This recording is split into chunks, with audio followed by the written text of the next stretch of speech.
We don't know how to navigate our emotions and our feelings. We are so taught to be stoic that we haven't learned how to really understand and evaluate our emotions and feelings. So it's just something that I've been aware of. And I'm curious to hear, do you feel more sensitive as you've gotten older? And I don't mean it in the negative sense. I just mean more aware of things in a way that you weren't when you were younger. Let's keep, everybody's talking about the MRI, but VI Simmons says, yes, I'm assuming you meant that.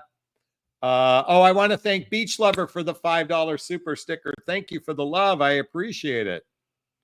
Hey, Debbie's in the house. I want to give props to Debbie. By the way, Debbie is one of the sweetest gals who acknowledges every one of my videos. I just want to give you props and appreciation, Debbie. So thank you so much. Sarah, I see you're on. Can you make sure that your phone is propped? And I'm going to log on to you right now.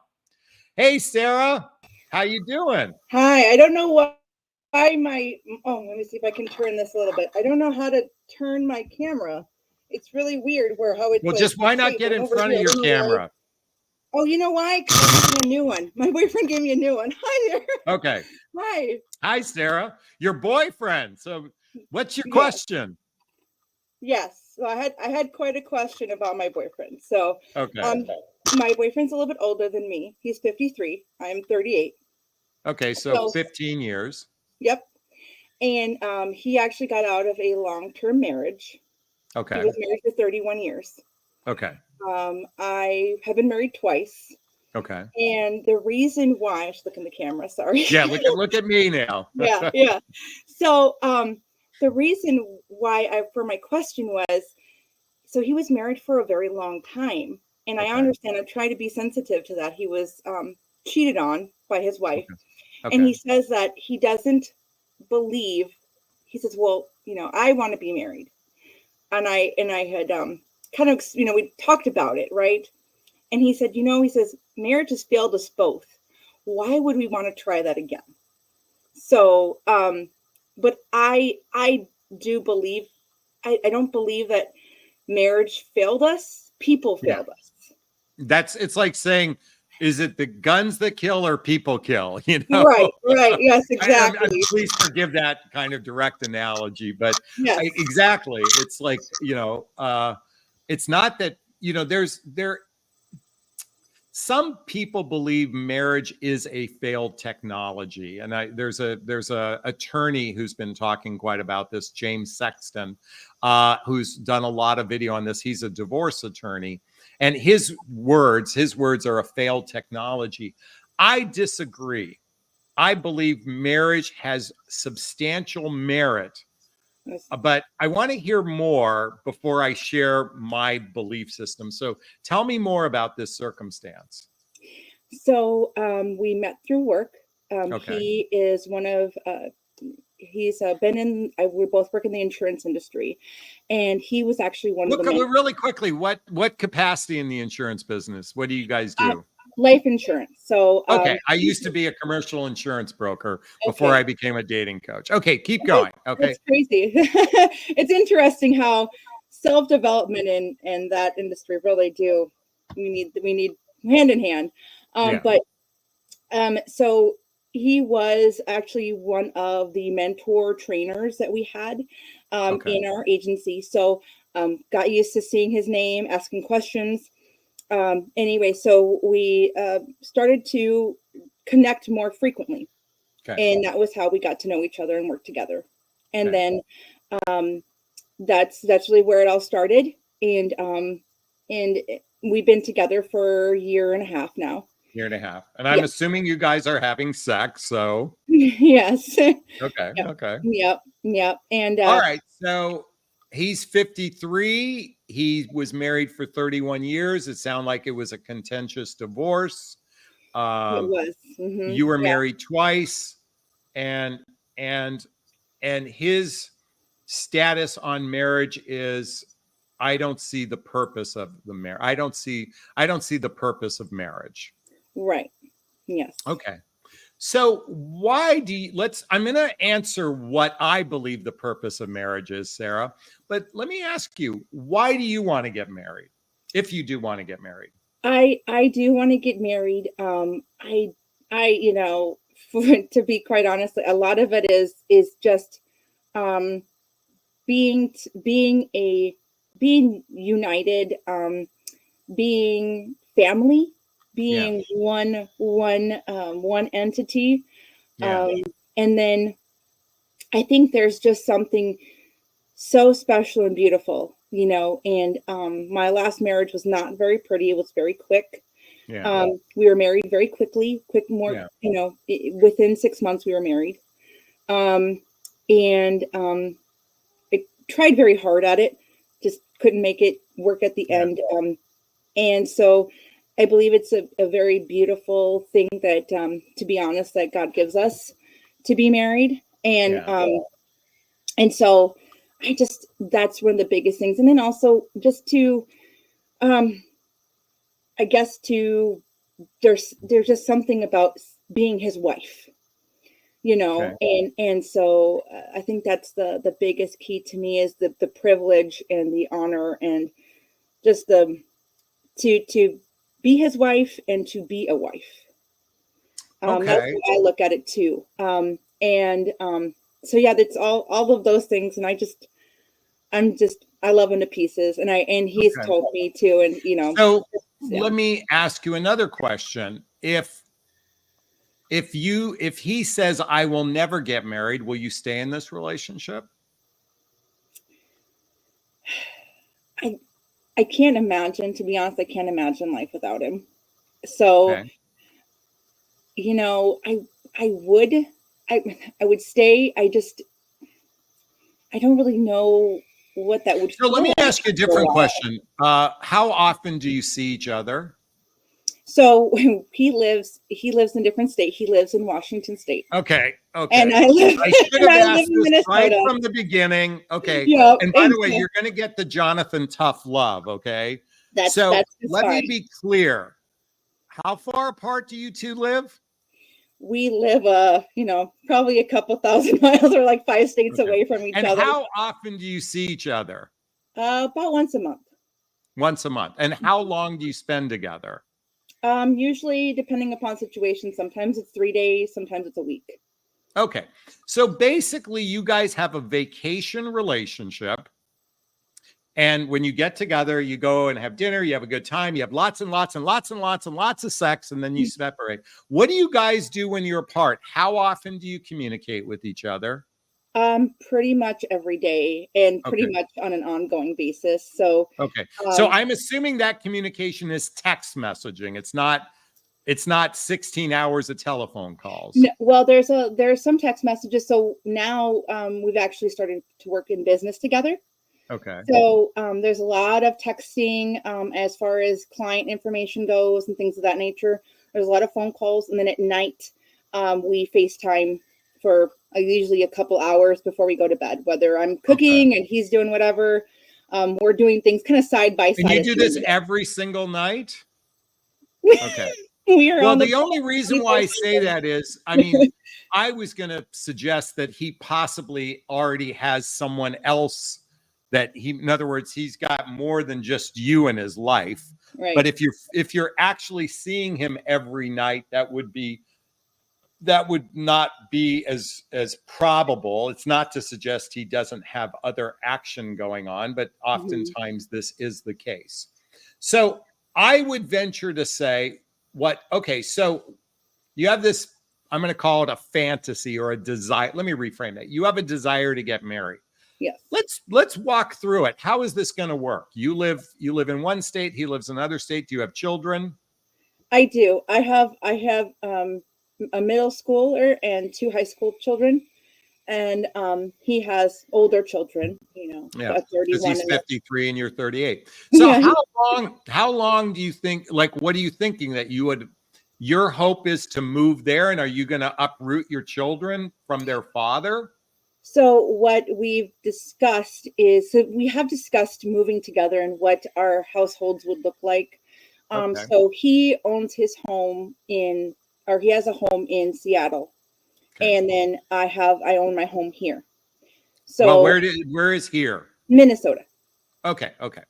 So the idea was to be able to be together, but in different places. So being maybe in Seattle a part of the year, and then being over here a part of the year. Well, again, let's come back to the children. How are you Right. going to navigate that? So we were thinking about in like 2 years, moving our homes together, and the two older children would be out of, well, at least they'd be out of school by that time. They'd both be out of high school and everything else. And my youngest, my daughter, would be at the point where, so how do I put this? She's just mine. She's not my first husband's child. She's just Okay. not. Her daughter, Okay. her daddy isn't in the picture. Okay. So she's my sole responsibility. And so And how old is she right now? she's 11. So you're going to have at least 7 years, if not 11 years more responsibility. Yes. Because guess what? Children don't stop at age 18. And even when they go to college, they need a place to stay. So you really got them minimum 22 to 25. So that's 13 years. That puts your guy at 65 years old. Okay, just to give you some context, that's your oldest daughter. You have younger children too. No, actually, that's my youngest. She's my youngest. Oh, that's your youngest. The other two, yeah, are in high school. One's a junior, one's a senior. Okay, got it.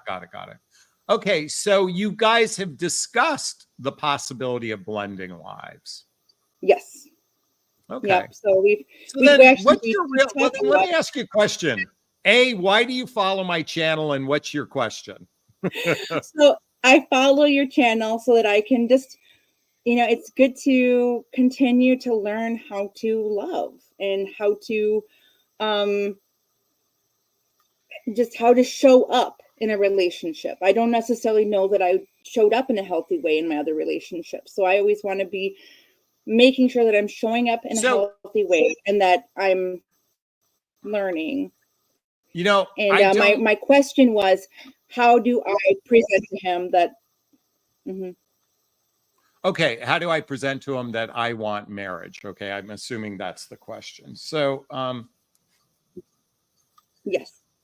So I'm pausing for a moment because there's so much I want to say to you. First off, have either one of you met each other's children? Just out of curiosity. Yes. Well, I've met through voice, and I've met the daughters, and I've met his father has he met your children? Yes. Yes, he's met. Okay, I was just curious. So yeah, and I've met. Okay, I want to clarify something for you. The two of you for a year and a half have only seen each other 18 times for 3 days at a time. So you've had very much a bubble relationship. The two of you, first and foremost, don't know what it feels like to have a day in, day out relationship with each other. This is true. And his reservation is because the two of his reservation is, he said marriage failed us. So he has a belief system that actually you're correct. People failed each other, not marriage. But the thing is A, he either doesn't trust you well enough. Well, first off, he doesn't want marriage. So the fact that he doesn't want marriage is basically saying, look, I don't want to take care of you. I don't want to be responsible for you. If this goes bad, I want to be able to walk away fast. Okay? Because he doesn't trust you enough, or he's not in love with you enough. In other words, his care, he might care for you. He might genuinely care for you, but he doesn't feel enough care to say, I want to take care of you. Okay. And even after 18 months, because you've literally have only seen each other 18 times. Okay.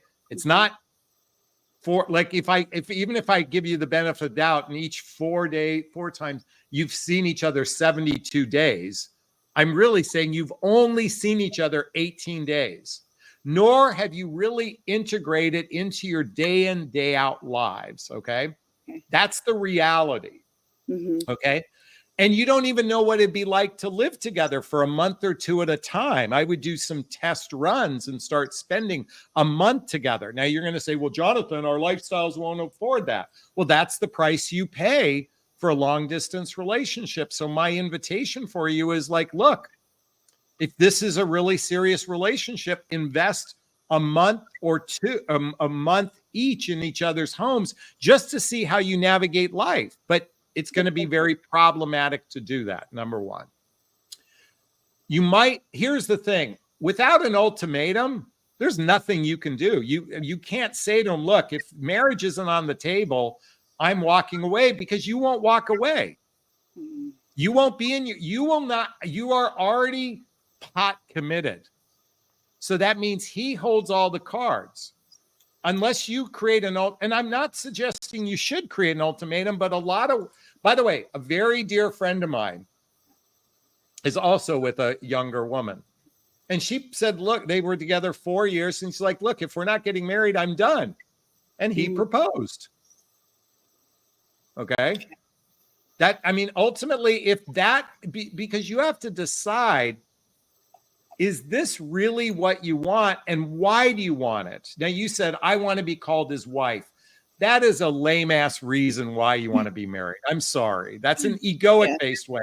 We should call each other husband and wife. Okay. That's just your ego talking.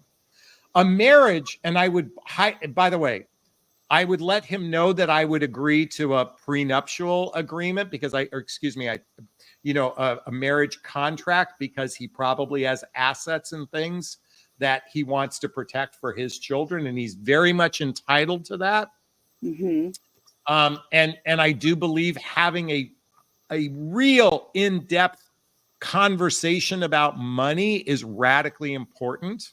I'm assuming he pays for everything every time you guys get together, or do you pay for your airfare going out? Or I'm just curious. I do. And so we take turns depending upon what's happening. Okay. So if it's something where sometimes I'll invite him over and I will pay, because I it's maybe a family or some special occasion that I invite him over for. And then vice versa. So if by the way, to come over, he'll pay. By the way, part of the reason why men are gun shy, particularly, is after they've gone through a contentious divorce, they're rather gun shy about marriage. Okay.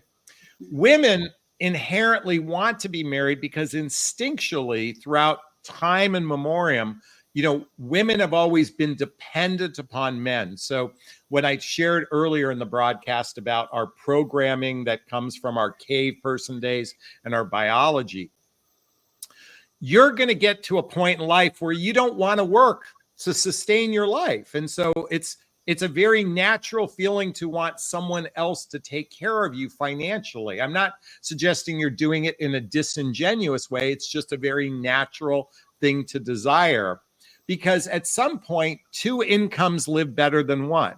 Okay. Two, when you join forces, two people can live less than one, kind of thing. So it's understandable why you would want that. But ultimately, forget I want to be called his wife. How about, hey, you've got a colonoscopy appointment and you need someone to drive. That's who I want to be. Because it's not about now when you're having fun. It's about later, when you need that support person to be there for you in life, not now, but later in life. And getting married says, I'm in it for the long haul. That's a declaration of saying, you know what? I'm in a long haul. And by the way, you don't have to get a legal marriage. I'm not sure I subscribe to the idea that the government should hold power over me, but I can subscribe to a spiritual marriage. Where you're actually in front of everyone, you're declaring you're getting married, and you do what's known in Judaism. It's called, I'm not Jewish, by the way, but in Judaism, it's called a ketubah, where it's a contract of what you agree in this marriage. You can Google it if you wish, ketubah. Yeah. I don't know how to spell it, by the way. But coming back to the conversation, given that you guys are a long distance relationship, you've got bigger issues to fret with, because by the way, I will tell you, I coached a woman who was in a long distance relationship for 3 years. It was driving. She had to drive 250 miles and she mostly drove to him. They eventually decided that they got engaged, and she decided to uproot her children to move in with him. She uprooted her children. And by the way, it was a custody battle with her husband for 1 year. But they're so in love. We were so in love with each other. We just wanted this. Within 6 months of living together, it was a disaster. It was a disaster. All of the fun that you have in this bubble relationship, you don't know what it's like day in, day out with this person. This is why I'm a big advocate for people living together for a year before they get married. I know you guys have this plan of maybe spending 6 months, but you're talking about a lot of complicated things. So coming back to your question, though, unless you say, look, if this isn't on the table, I'm done, then you've really got there's nothing, if you're not willing to say that, you can say, I cannot create a conversation that's going to change his mind, because he already has it in his mind that marriage is a failure. I mean, unless I don't know what that conversation looks like to change his mind. What has to change his mind is his care for you has to exceed his fear, his doubts, his concerns. His care for you has to exceed his doubts, his fears, his concerns. Because if it doesn't, the doubts, the fears, concerns have greater weight. Yeah. And by the way, makes sense. To some degree, marriage is not like the problem, it's not that marriage failed you, people fail you, but the reality is he doesn't trust you enough, because you guys haven't built the deep roots of trust through social activities, through hobbies, through mutual interests, through spending time with family and friends, through the integration of each other's lives. You guys haven't done that. And because of that, this is very problematic. By the way, R.M. Bell says, this fits into the textbook Jonathan Aslay rhetoric. I hope she means that in a good way, but Joe Daisy says marriage is more than a contractual obligation than love. Exactly, but the thing is the vows are really substantial, because it's really not about all the good things. And I recognize that's what you desire. It's not all the good things, because that's all he's thinking about. It's all those, will you be there for me when I need you? Like if you got sick today, would he jump on an airplane and spend a week with you? Actually, I kind of think he would. Okay. But would he spend a month with you? Can he spend a month with you? This is where this distance difference. By the way, I'm a big proponent when you do long distance dating is you have a game plan within 3 to 6 months of taking that distance and shortening it to literally, if you don't have a plan, then it's just a casual relationship. Now, I suspect you guys agreed to monogamy and exclusivity, but what you really still have is a casual relationship, because you have no plan on how short. I would rather you have that conversation. Sarah, you're fortunate. You're 38. I've got women on my channel that are 58 who waste time with men. You've got a little bit of time on your side to waste with this guy. But let me just tell you something. If you don't have a plan of how to shorten that distance, it's just a casual relationship. And casual relationships have no standards. They have no expectations, because it's casual. And I'm sorry to be, it's impossible to be serious in distance if you don't have a plan. Oh, that makes sense. Yeah, it does. Okay, and you guys spend all this time artificially speaking to one another. Okay. Mm-hmm. And he's excited because he's got a hot 38-year-old that he gets to bang once a month. So he's excited, Yeah, but I think that's probably one of the things that he, his friend had told him. His friend also has a younger wife by about 15 years, and said, Yeah. one thing that having is, he said you need a younger girlfriend. This was before he even knew that we were talking. He said, you need a younger girlfriend. So there, I kind of did fit that mold, but and by the way, I suspect a lot of your conversations is, how's your day going? Did you have a good day? I hope you had a good day. Like, you're probably not getting into the nitty gritty. You're talking about work. You're talking about the surface things, but you're probably not really talking about your feelings about one another. Am I right? Actually, I do get into the nitty gritty with him a lot. Okay. About things like, so there's a couple of things that we had said. We pretty much, we talk a lot about.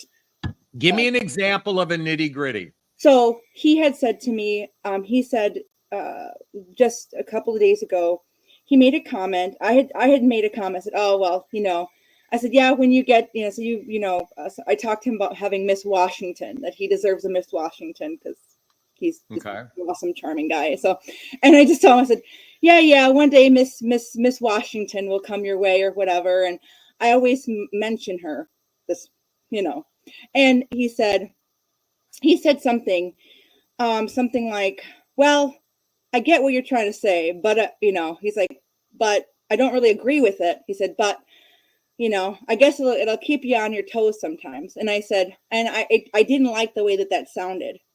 So I said, I actually called him back a little bit later that night after I thought about it for a little bit. I called him back and I said, you said something earlier and I didn't like that.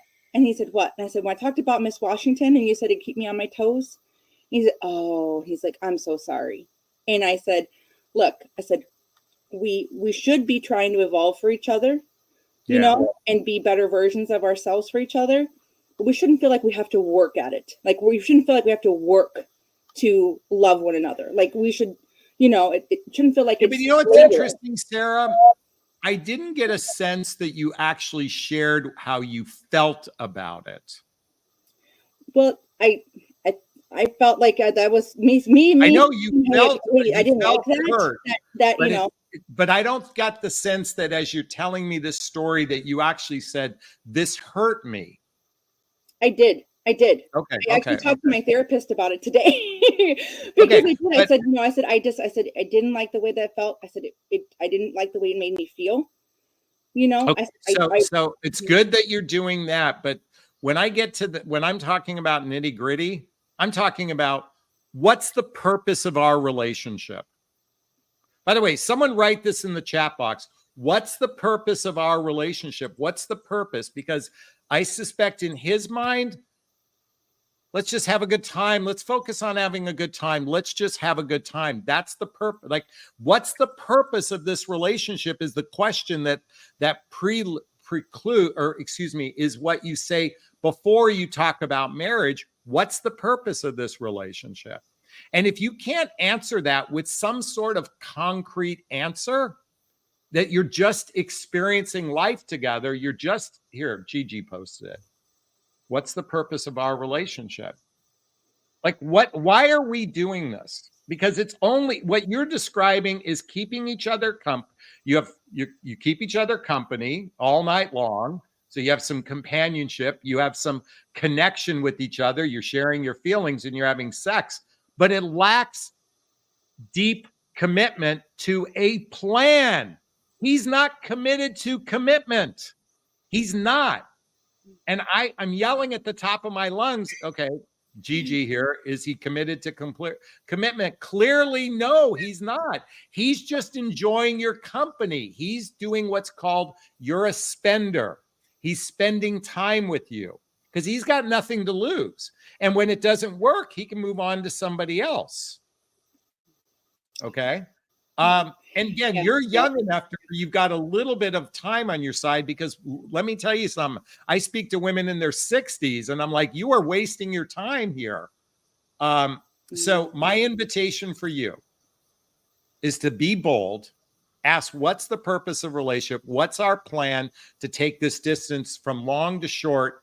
And when are we going to do, and actually have a plan? Because without it, sweetheart, you're going to find, at some point, it's just going to get, it's not going to be very satisfying because you haven't built the deep roots of trust through social activities, hobbies, mutual interest, spending time with family and friends. Is this sinking in? Is this resonating? Please let me know. Yeah, it is. All right. It is. It's definitely when you're very much feeling like it, you feel like it's about the realest thing I've ever felt as far as love goes. I had never really looked at relationships and love in the way, even though I was married, I was with the father of my children for 16 years. Yeah. And it changed my whole perspective on everything. So sometimes you get nervous and you don't maybe push too much. You don't want to. By the way, let me tell you the highest form of love. The highest form of love is commitment. Okay. I know you're talking about the euphoric feelings of love. Real love is wiping the vomit off someone's face when they're going through chemotherapy. Real love is showing up when you need somebody. That's the highest form of love. What you're describing to me is the highest form of euphoria. That doesn't count. Okay. I'm sorry. I'm yelling because I'm passionate. Okay. Yeah. No problem. And that's the thing is that's when you say, what does that mean to you? When you talk about it, there's, we've discussed it because his best friend has cancer and he is not good. And, we talk about it a lot and, wanting that person who would be there no matter what. All right, but that's a lot. By the way, words. If you love me, show me by being committed to commitment. All right, Sarah, I'm going to sign off with you right now. Can I give you a big, gigantic Jonathan Bear hug? Thank you. I appreciate your time. I appreciate everybody's comments too. Thank you guys so much. Thank you.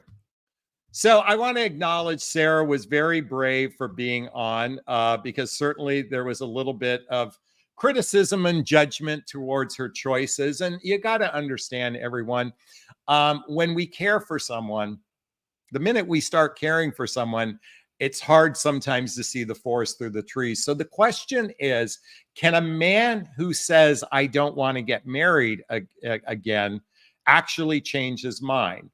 Well, as I shared with her, sadly, it probably is going to take an ultimatum, or it's going to take her being bold and brave to make a stand for what she wants. If she doesn't make a stand for what she wants, it's always going to be on his terms, because the reality is he's not committed to commitment. He's certainly committed to companionship, connection, and sex. But I don't believe he's committed to commitment. And unless you get that verbal commitment and then have a game plan, a legitimate game plan, and I don't mean 2 years in the future like they discussed, I'm talking about now, I invite her to end the relationship. And by the way, if she ended the relationship, chances are he'll finally come up with a plan. Sadly, a lot of men need an ultimatum. But you know what? Those relationships don't always work out either. All right. Hey, I think there's a lot we covered in this conversation. I'd like to hear your thoughts. Post a comment below. I'd like to hear what you have to say, and I do my best to read them all in the first 24 hours. As always, if you find value in my videos, please hit that like button. Please share this video. Please subscribe to my channel and hit that notification bell so you can be notified of new videos. And don't forget to hit that notification bell on your phone as well. As always, if you want to connect with me, there's links below to schedule a discovery call with me to see if working with a coach is right for you. There's a link to join my group called Midlife Love Mastery. There's a link to follow me on Instagram and get all the books I recommend and get my dating vows listed below.